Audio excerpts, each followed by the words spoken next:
नमस्कार, मैं डॉक्टर बिंदु भसीन, सह आचार्य इतिहास विभाग, डूंगर महाविद्यालय बीकानेर। आज मैं बीए सेकेंड ईयर के स्टूडेंट को पेपर फर्स्ट के जहांगीर के विजय अभियान और राजनीति में नूरजहाँ का प्रवेश और उसके क्या प्रभाव रहे, इस पर अपना व्याख्यान दूंगी। तो चलते हैं, हम देखते हैं कि जहांगीर के समय मेवाड़ के साथ किस तरह के संबंध रहे थे। मेवाड़ के साथ संघर्ष। 1599 ईस्वी में अकबर ने अमर सिंह के विरुद्ध सलीम की नियुक्ति की थी, लेकिन इस समय शहजादे को अपनी स्थिति मजबूत करने की चिंता थी। इसलिए उसने पिता की आज्ञा के प्रति उदासीनता का रुख अपनाया। लेकिन सलीम के अधीनस्थ अधिकारियों ने मेवाड़ के अनेक स्थानों पर अधिकार किया था, लेकिन राजपूतों द्वारा वीरतापूर्वक सामना करने के कारण यह अभियान निष्फल रहा, यानी कि वो सफल नहीं हो सका था। अतः अकबर ने 1603 ईस्वी में सलीम को पुनः मेवाड़ अभियान पर भेजा। फिर भी सलीम ने कोई रुचि नहीं दिखाई थी। सम्राट पद पर आसीन होते ही सलीम ने, यानी कि जहांगीर ने, मेवाड़ विजय में विशेष रुचि दिखाई। पिता की नीति को अपनी नीति का आधार बनाया। 1605 ईस्वी में जहांगीर ने शहजादे परवेज को विशाल सेना सहित मेवाड़ अभियान पर भेजा। परवेज के साथ सागर को भी भेजा, क्योंकि ये जो था वो राणा का वंशज था और उसकी उपस्थिति कहते हैं सहायक सिद्ध हो सकती थी। ये यहाँ मैं क्लियर करना चाहूँगी, जो सागर है ये राणा उदय सिंह का पुत्र था, जो प्रताप से असंतुष्ट होकर मुगल दरबार में आ गया था। देवेर नामक स्थान पर दोनों सेनाओं में भीषण संग्राम हुआ। शहजादे खुसरो के विद्रोह के कारण जहांगीर ने परवेज को वापस बुला लिया और इस अभियान का कार्य जगन्नाथ कछवाहा को सौंपा, परंतु इसे भी विशेष सफलता नहीं मिली। 1608 ईस्वी में अभियान को सफल बनाने के लिए योग्य और अनुभवी सेनापति महावत खां को यह कार्य सौंपा। महावत खां विजयी होता हुआ गिरवा पहुंचा। फिर भी कहते हैं राजपूतों ने हिम्मत नहीं हारी और मुगल कानों पर आकस्मिक धावे मारने शुरू कर दिए थे। राजपूत सेनापति बाघ सिंह के रात्रि आक्रमण के कारण महावत खां को मेवाड़ छोड़कर वापस जाना पड़ गया था। 1609 ईस्वी में जहांगीर ने ख्वाजा अब्दुल्ला को मेवाड़ अभियान के लिए भेजा था। अब्दुल्ला के सफल सैन्य संचालन के कारण अमर सिंह को पहाड़ियों में शरण लेने के लिए बाध्य होना पड़ा, लेकिन अब्दुल्ला का अभियान भी कहते हैं निर्णयात्मक नहीं हो सका, अतः उसे भी वापस बुला लिया गया था। 1611 में राजा वसु भी कुछ नहीं कर सका, तो 1614 में शहजादा खुर्रम और अजीज कोका, जो कि खुसरो का ससुर था, को मेवाड़ के विरुद्ध भेजा, लेकिन दोनों में झगड़ा होने के कारण कोका को वापस बुलाकर ग्वालियर किले में कैद कर दिया गया, जहां से बाद में उसे मुक्त भी कर दिया गया था। अतः अब खुर्रम ने अकेले ही सेना का संचालन किया। राजपूतों को चारों ओर से घेर कर उनके रसद मार्गों को अवरुद्ध कर दिया। अनुभवी राजपूत योद्धाओं के मरने से सैन्य व्यवस्था में कहते हैं शिथिलता आ गई थी। अंत में अमर सिंह को मुगलों के साथ संधि करने का आग्रह किया गया, तो उसने संधि की। अब मेवाड़ से किस तरह से संधि की गई और उसकी क्या शर्तें थी, इस पर हम चर्चा करते हैं। राजपूत सामंतों के आग्रह और परिस्थितिवश अमर सिंह ने मुगलों के साथ संधि की। अपने मामा शुभकर्ण और विश्वास पात्र सरदार हरदास झाला को संधि प्रस्ताव के साथ शहजादे खुर्रम के खेमे में भेजा।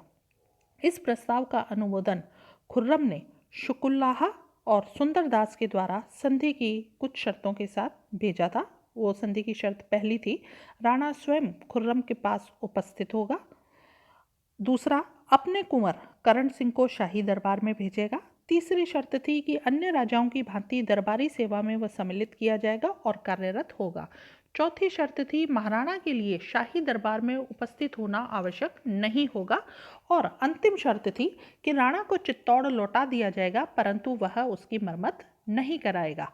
5 फरवरी 1615 ईस्वी को समझौता संपन्न हो गया और इस प्रकार मेवाड़ मुगल वंश के बीच चलने वाले लगभग 1 शताब्दी पुराने वैमनस्य का अंत हुआ। जहांगीर की राजनीतिक विजय और ये खुर्रम की व्यक्तिगत सफलता थी। अपमानजनक वैवाहिक संबंध की शर्त इसमें नहीं थी।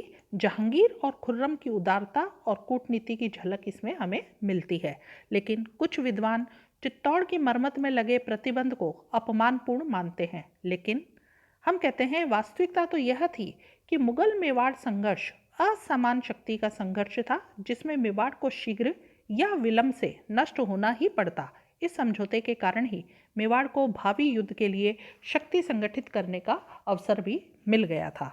अहमदनगर विजय की बात करें तो मलिक अंबर, जो कि अबिसीनिया का निवासी था, एक गुलाम के रूप में खरीद कर अहमदनगर लाया गया था।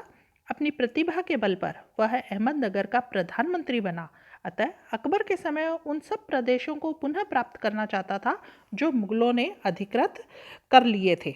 1608 ईस्वी में अब्दुल रहीम खान खाना को अंबर के विरुद्ध कोई सफलता नहीं मिली थी। इसके बाद खाने जहां लोधी अब्दुल्ला खां को भी अंबर ने पराजित किया था।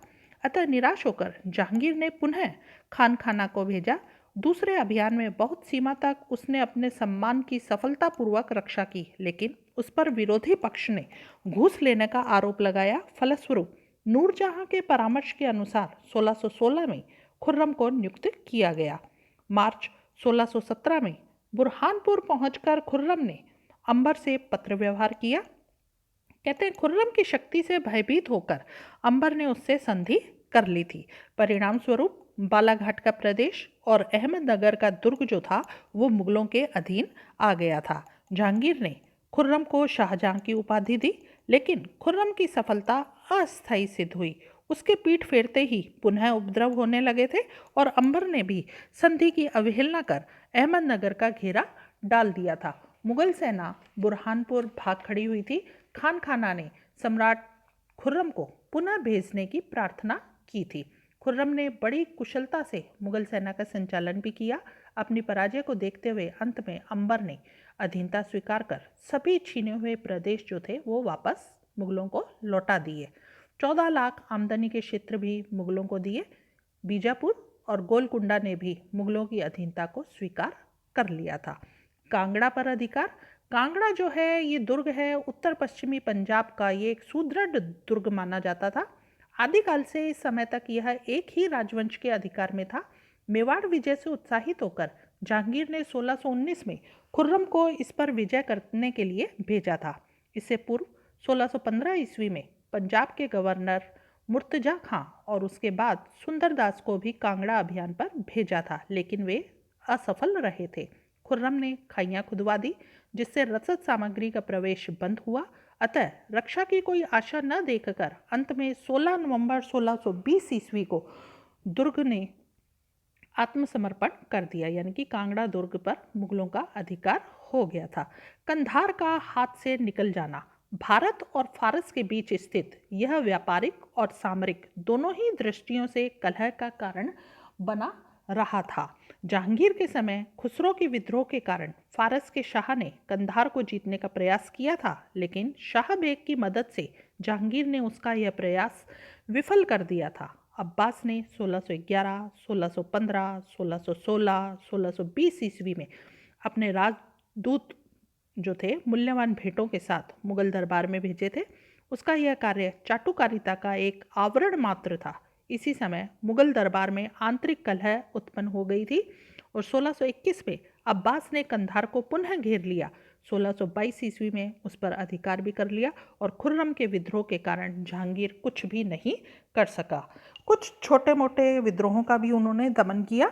जैसे 1610 में कुतुबुद्दीन नामक युवक ने स्वयं को शहजादा खुसरो घोषित कर पटना पर अधिकार कर लिया था। बिहार के गवर्नर को सूचना मिलते ही वह गोरखपुर से लौटकर कुतुबुद्दीन और उसके साथियों का उसने वध किया। 1618 में जहांगीर ने इस्लाम खां को भी कहते पूर्वी प्रदेशों के अफगानों के उपद्रवों को समाप्त करने के लिए भेजा था। 1612 में उस्मान खां परास्त हुआ और उसका सिर काटकर मुगल दरबार में भेज दिया गया था। उड़ीसा में खुर्दा के राजा पुरुषोत्तम देव ने भी वीरतापूर्वक मुगलों का सामना किया, लेकिन अंत में वह भी परास्त हुआ। 1617 में पुनः विद्रोह किया, लेकिन उड़ीसा के सूबेदार मुकर्रम खां ने उसका पूर्ण रूप से दमन कर उसका राज्य मुगल साम्राज्य में मिला लिया। 1620 में कश्मीर से दक्षिण की ओर स्थित किश्तवाड़ नामक छोटी सी रियासत को भी मुगल आधिपत्य में कर लिया गया था। जहांगीर का नूरजहां से विवाह और उसका क्या प्रभाव पड़ा। जहांगीर के शासनकाल में गियास बेग को संयुक्त दीवान बनाकर एतमादुद्दौला की उपाधि दी गई थी। मेहरुन्निसा का रूप लावण्य, उच्च कोटि की शिक्षा और प्रभावशाली व्यक्तित्व के कारण सलीम उससे विवाह करना चाहता था, जबकि अकबर इस विवाह के पक्ष में नहीं था। 1594 ईस्वी में मेहरुन्निसा का विवाह अली कुली नामक ईरानी नवयुवक के साथ हुआ था। शहजादा सलीम ने मेड़ता अभियान के समय उसकी वीरता से प्रभावित होकर उसे शेर अफगान की उपाधि दी थी, अतः वह सलीम का विश्वास पात्र भी बन गया था। किंतु जब सलीम ने बादशाह के विरुद्ध विद्रोह किया तो उसने बादशाह का साथ दिया था, अतः उसे सलीम का कोपभाजन बनना पड़ा था। सिंहासन पर बैठते ही जहांगीर ने उसे बंगाल में बर्दवान का गवर्नर नियुक्त किया। जलवायु अनुकूल न होने के कारण उसने विद्रोही अफगानों के विरुद्ध कोई उत्साह ही नहीं दिखाया। शेर अफगान को दरबार में उपस्थित होने के लिए बंगाल के सूबेदार कुतुबुद्दीन को आदेश दिया गया था, किंतु शेर अफगान ने उपस्थित होने में विलंब किया तो दोनों में झगड़ा हुआ, जिससे शेर अफगान की मृत्यु हो गई। यह घटना मार्च 1607 ईस्वी में घटी थी। मेहरुन्निसा की नियुक्ति राजमाता सलीमा बेगम की सेविका के पद पर की गई थी। 4 वर्ष के बाद जहांगीर ने उससे विवाह किया। नूर महल और बाद में नूरजहां की उपाधि से उसे विभूषित किया। राजनीति में नूरजहां का प्रवेश किस तरह से हुआ और उसका क्या प्रभाव रहा, इसे हम देखते हैं।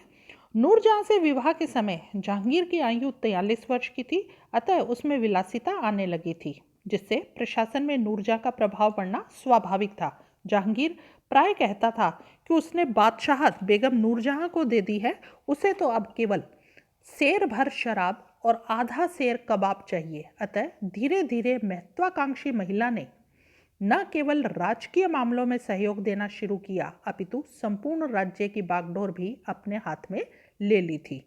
नूरजहां के राजनीतिक प्रभुत्व के काल को हम 2 भागों में बांट सकते हैं। उसका पहला काल तो है 1611 से 1622 ईस्वी और दूसरा काल है 1622 से 1627 ईस्वी। तो हम पहले काल की चर्चा करते हैं कि नूरजहां की मां इस समय असमत बेगम, पिता एतमादुद्दौला और भाई आसफ खां, मूल नाम इसका था एतमाद खां, ये सब इसके साथ शामिल थे।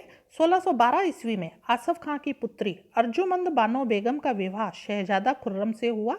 इस विवाह से आसफ खां का प्रभाव और अधिक बढ़ गया। इस विवाह के बाद मुगल दरबार में गुटबंदी भी शुरू हो गई थी। नूरजहां ने खुर्रम का पक्ष लेकर उसकी प्रतिष्ठा और प्रभाव बढ़ाना शुरू कर दिया था और दूसरे गुट का समर्थन कर रहा था महावत खां, जो एक योग्य और प्रभावशाली सेनापति था। यह दल शहजादा खुसरो का समर्थन कर रहा था।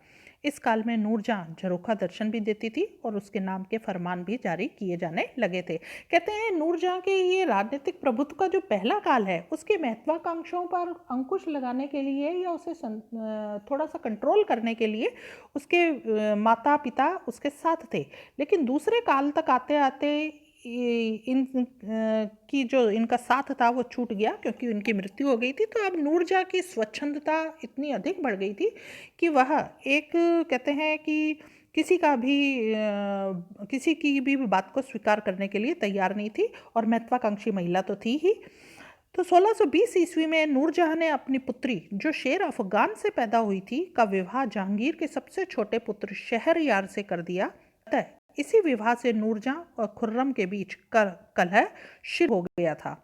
नूरजहां खुर्रम के स्थान पर अपने दामाद शहरयार को सिंहासन पर बैठाने का प्रयास करने लग गई थी।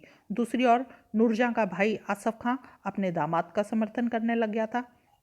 तो इस काल में पहला जो विद्रोह हुआ वो है खुर्रम का। 1622 ईस्वी में खुसरो का अंत कर दिया गया था। अब गद्दी के 2 दावेदार थे, खुर्रम और शहरयार। 1622 में फारस के शाह अब्बास ने कंधार का घेरा डाला, तो नूरजहां के कहने पर बादशाह ने खुर्रम को आदेश दिया कि अपने अधीनस्थ सभी सैनिक और सेनापतियों को राजधानी भेज दे, लेकिन आदेश का उल्लंघन किया गया। इसी समय नूरजहां ने धौलपुर की जागीर शहरयार को दिलवा दी और कंधार जाने वाली मुगल सेना का सेनापति शहरयार को बनाया। आग बबूला खुर्रम ने 1623 में उत्तर की ओर प्रस्थान किया। बैराम खां का पुत्र अब्दुल रहीम खान खाना भी खुर्रम की ओर था। दिल्ली के निकट दोनों में मुठभेड़ हुई। महाबत खां ने खुर्रम को परास्त किया। शाही सेना द्वारा पीछा करने से मांडू से भी वह भागकर दक्षिण में मलिक अंबर की शरण खुर्रम को लेनी पड़ गई थी। अंबर और खुर्रम ने संयुक्त होकर बुरहानपुर दुर्ग पर आक्रमण किया था और परास्त होने के बाद खुर्रम के पास जहांगीर से क्षमा मांगने के सिवाय दूसरा कोई उपाय नहीं बचा था। उससे रोहतास और असीरगढ़ ले लिए गए थे और जमानत के रूप में उसके पुत्रों, जो कि दारा शिकोह था 10 वर्ष का और औरंगजेब जो 8 वर्ष का था, को उसको दरबार में भेजने का आदेश दिया गया। उसके अपराधों के लिए बादशाह ने खुर्रम को क्षमा कर दिया था। महाबत खान का विद्रोह। खुर्रम और खान खाना की मित्रता से जो विद्रोह हुआ उससे स्पष्ट हो गया था कि चतुर और योग्य सेनापति को किसी शहजादे के साथ रखना काफी खतरनाक है। इसलिए नूरजहां ने 1625 में एक राज्यादेश द्वारा महाबत खां को परवेज से दूर करने के लिए बंगाल का सूबेदार नियुक्त किया, लेकिन परवेज महाबत खां को अपनी शक्ति का स्तंभ मानता था, इसलिए उससे अलग नहीं होना चाहता था। नूरजहां के इस कार्य में उसके भाई आसफ खान ने भी उसका साथ दिया, क्योंकि उसके दामाद खुर्रम के राज्याधिकार प्राप्त करने के मार्ग में परवेज रोड़ा बन सकता था। मजबूर होकर महाबत खां बंगाल चला गया और आसफ खां महाबत खां के विरुद्ध सम्राट के कान भरता रहा। उस पर कई आरोप भी लगाए गए, जैसा कि उसने लूट का कोई हिसाब नहीं दिया जो उसे खुर्रम के विद्रोह के समय मिला था। उसने बिना शाही अनुमति के अपनी पुत्री का विवाह ख्वाजा उमर नक्शबंदी के पुत्र बरखुरदार के साथ कर दिया था। इस समय यह खबर फैल गई कि आसफ खां जो है महाबत खां को कैद करना चाहता है। इस समय सम्राट जो है लाहौर से काबुल जाने वाले मार्ग में झेलम नदी के किनारे शाही पड़ाव में था। नूरजहां, आसफ खां और अन्य लोग झेलम नदी को पार कर चुके थे। तब पता चला कि महाबत खां ने इस स्थिति का लाभ उठाते हुए शाही पड़ाव को घेर कर बादशाह को नज़रबंद कर दिया। सूचना मिलते ही क्रोधित नूरजहां बादशाह को छुड़ाने पहुंची, लेकिन असफल रही। अतः उसने आत्मसमर्पण कर दिया और उसे बादशाह के साथ रहने की अनुमति मिल गई थी। प्रशासन में महाबत खां के प्रभुत्व को नूरजहां सहन नहीं कर पा रही थी। इसी समय खुर्रम दक्षिण से राजधानी की ओर प्रवेश कर रहा था, अतः शाही खेमा भी हिंदुस्तान की ओर चल पड़ा। शाही सैनिकों को बढ़ती हुई संख्या से महाबत खां जो है मेवाड़ पहुंचकर खुर्रम से मिल गया और शाहजहां ने कहते हैं उसे क्षमा कर दिया था। कश्मीर से लौटते हुए 29 अक्टूबर 1627 को जहांगीर की मृत्यु हो गई और नूरजहां उसके मृत शरीर को लाहौर ले गई और दिलकुश नामक बगीचे में उसने दफना दिया। 8 फरवरी 1645 ईस्वी को नूरजहां का भी देहांत हो गया था।